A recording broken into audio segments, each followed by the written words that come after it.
This is the Creality K1 Max, and it might be the large format fast 3D printer that you've been looking for, and so far, cool. I've had a smashing good time with it. And yeah, we'll definitely be talking about this glass door. And to give you a little background, I have been a long time fan of Creality ever since the original CR10, which completely changed the game. And I originally found out about that CR10 years ago, thanks to Press Reset when I visited him in New York City, and I immediately had to run out and buy one for myself. And ever since then, the CR10 has been a staple in my 3D printing journey, and for a lot of you out there as well. And now you're interested in something that's gonna print faster and more reliably and even have better print quality than what we've been able to get out of those long-time Creality CR10 machines. And I've definitely gotten some amazing looking fast prints off of this machine. However, I've also had my fair share of issues getting things to just print properly. And I don't want to call this a full-on review because I still have a lot of other things that I want to do and test out with this machine, but I wanted to provide some feedback here on what I've seen so far with working with the machine, especially if you're considering picking up one of these for yourselves for printing large display pieces or cosplay pieces, especially for a lot of you out there that enjoy printing the same goofy things that I like printing. I do also want to mention, if you're looking for a detailed technical review of this printer, which you'll definitely never see me do a detailed technical review on any 3D printer, Aurora Tech, their YouTube channel, has a fantastic, well-detailed video of the ins and outs of this machine and what it can and can't do, along with a whole bunch of things that they've tested on it. Such a fantastic channel, and I have no idea how they continually crank out so many amazing high-quality videos. Now, this is a really sleek looking 3D printer, and as big as it is, it's still relatively small and doesn't take up a huge amount of space since it's no longer a bag slinger and it's a Core XY 3D printer. But it's going to be printing stupidly fast and vibrating like crazy, so you want to make sure you have it on something very sturdy. This has a 300 by 300 by 300 cubed build volume, which is a really decent mid to large size build volume that's going to allow you to easily print things like helmets and other large cosplay pieces, while again, not being massively large. Creality also claims that this can print up to 600 millimeters per second. Again, in reality, you're more than likely never going to be printing at those speeds for 99% of the things that you're running off and printing, unless you're really just doing some very quick prototypes. If you want anything of quality, you're definitely gonna be dialing back those speeds somewhere around 250 to 300 millimeters per second, or maybe even slightly higher than that. This does have auto bed leveling, so there's no knobs or dials or anything like that, and it works extremely well. And one of the things that I'm most surprised about this machine is the very few issues that I've ever run into when it comes to actually leveling or having prints be perfectly leveled right out the gate with this printer. So I have had some adhesion issues to the build plate surface, which is like a build tack like surface. So I think if anything, I might be interested in swapping out this build plate for something else. Maybe Wham Bam offers something like a textured surface build plate that's gonna allow prints to stick and adhere a little bit better. There's also a camera built in. There's Wi-Fi and Ethernet ports on here. We'll talk about some of the things like the mobile accessory there, the mobile app, in just a few minutes. Also on the Max version here, there is a LiDAR camera sensor there on the hot end that's gonna scan your print initially to make sure everything's going down smoothly. And again, I've almost had zero issues with anything going down smoothly on this machine. The printer also does come with an extra set of rubber feet that you can put on the bottom. Just make sure that you have the glass door secured in place before trying to attach those. Those rubber feet are going to help dampen some of the vibration and noise that comes from the printer, especially when you're doing some of the input shaping and tuning that is built into the printer. I should also mention that the assembly of this was really straightforward. You basically take it out of the box, remove a few screws, make sure that you put the handle on the door first, the magnetic handle, attach it. It's not in the instructions anywhere, Creality. Hello, and make sure that's installed first before putting in the rubber feet or anything crazy like that, moving it around. Also, these are all glass panels on the top, on the front, and on the sides of the printer. Speaking of that, we'll talk about the glass shattering here in a second. The big gripe that I have with this machine isn't with the glass and the shattering. I understand that was, it happens. My big gripe is on the back of the printer, the very back sort of center middle almost of the printer is where the spool holder is. It is in the most awkward location to get to. Why do companies continue to insist to put spool holders on the back of these machines? It drives me absolutely nuts. Thankfully, the community has already started making mods, printable mods for this that you can find over on Printables or other sites to print your own. So I have one that allows me to mount the spool holder on the side. I'm actually looking at printing a larger option that's going to be top mounted. So just a little bit easier for my access. Basically, with the help of the community, you can fix what should have never been there in the first place. There is a nice touchscreen input display here. It works fine. It appears there's an onboard storage as well as a USB port on the front of the printer as well, so you can easily access and load files. Or if you're using the Creality slicer, you can send files directly. You can slice files and send them directly to the printer. I honestly have not had very much luck using that Creality slicer for this machine. I was not having a lot of success initially with this printer just getting anything to print properly. I then switched over to Orca slicer and had a massive improvement in terms of just being able to more reliably get things to print. Now, the drawback to that was I was no longer able to access the things like wirelessly sending files to the printer. It was blocked. I wasn't able to do that. However, there is a way to now route the 3D printer, and Willow Creative, I just literally saw, had posted a link to how you can actually go about doing this. There's a GitHub page that explains how to essentially unlock this so that you can use it for your own purposes there. Now, also one other thing that I was not able to take advantage of because I was slicing these through Orca Slicer are some of the other functionalities of it auto detecting print failures, which is where you've seen or will see some of the issues that I've run into with some of the large print failures, where I think if I was using the Creality Slicer, it would have detected those and paused the prints. Now, I did want to take a moment to mention there is a mobile app that you can work alongside this printer, and it is the biggest piece of hot garbage. I love that we're seeing companies making mobile apps that support their 3D printers, but I don't need to be spammed with an unbelievable amount of just garbage that's in there.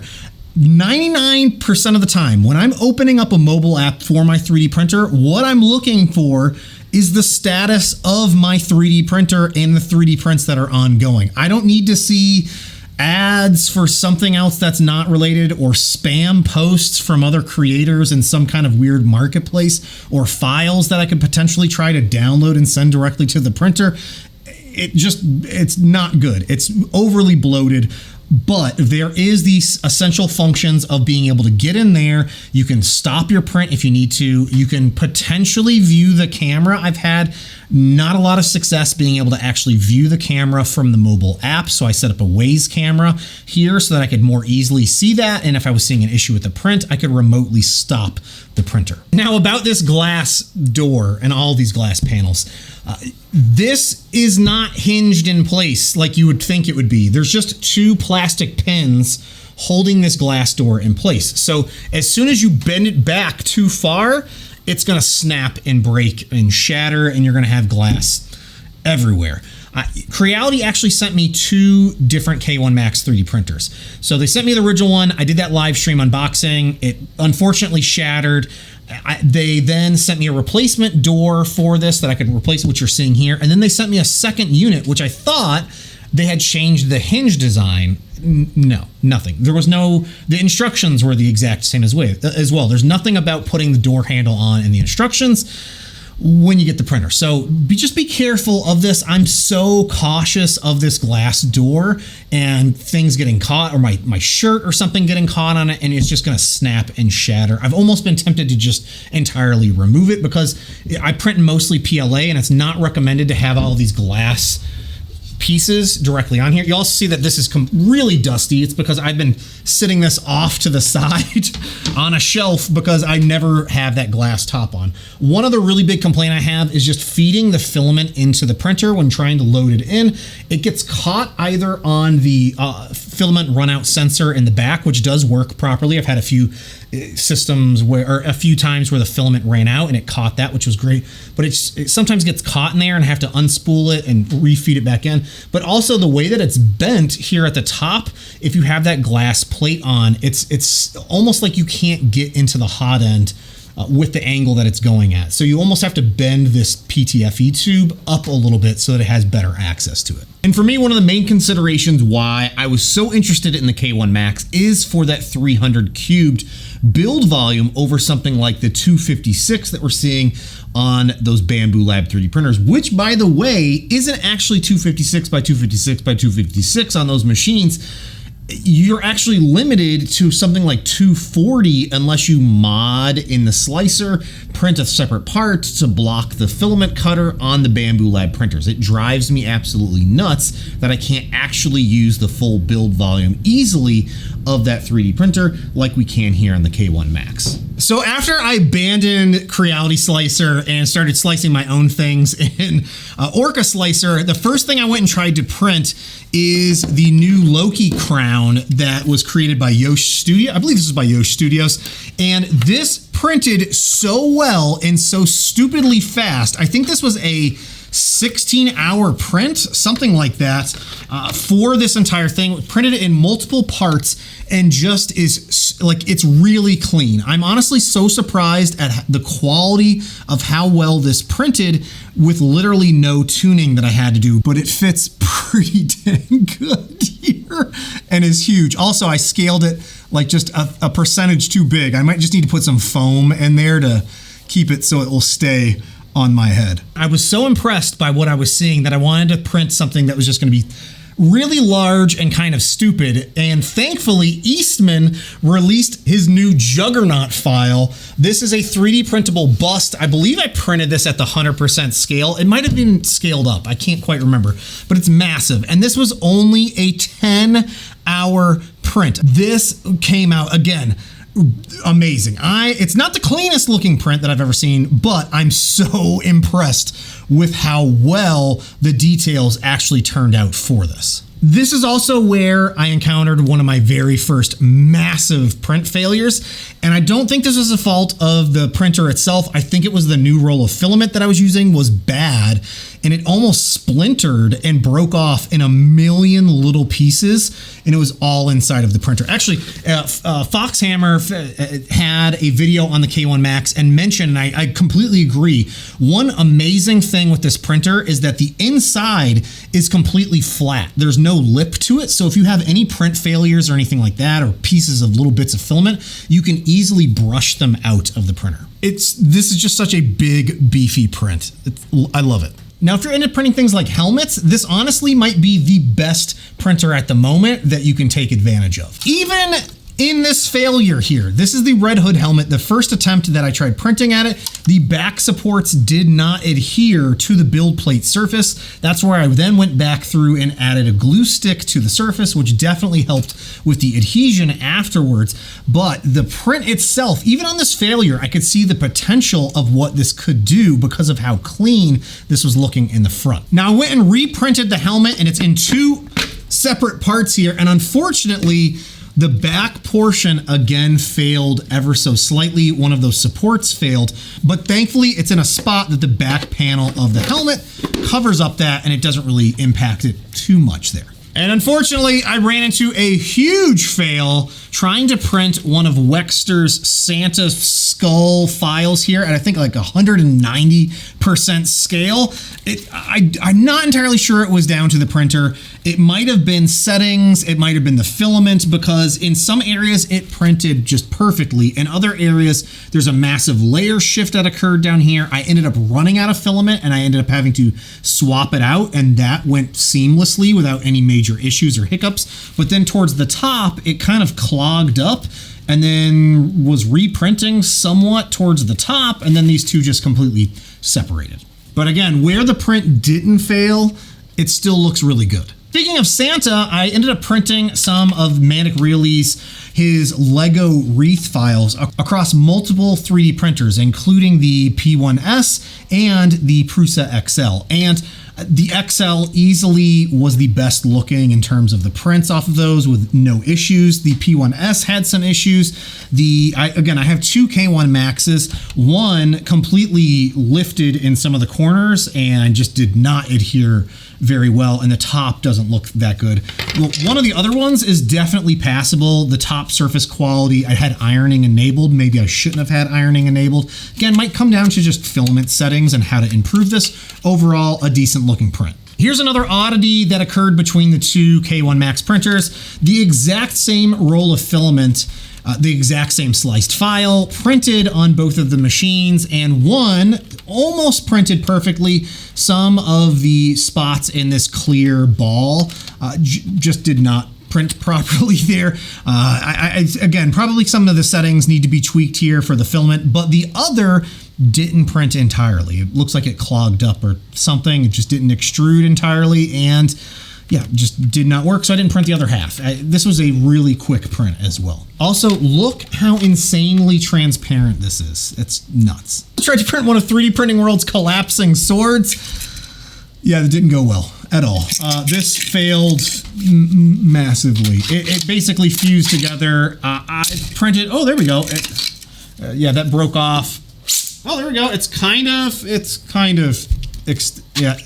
The other part, it just didn't work. I have to go back and relook at the settings. I've printed so many of these, and I thought I had this down to a science, but maybe I just need to tweak some of the settings for the K1 Max for it to print properly. And finally, I printed this ScareCrow mask, which is perfect. It's perfect. I am so happy with how this turned out. This is the dynamic of this printer. Sometimes it prints amazing.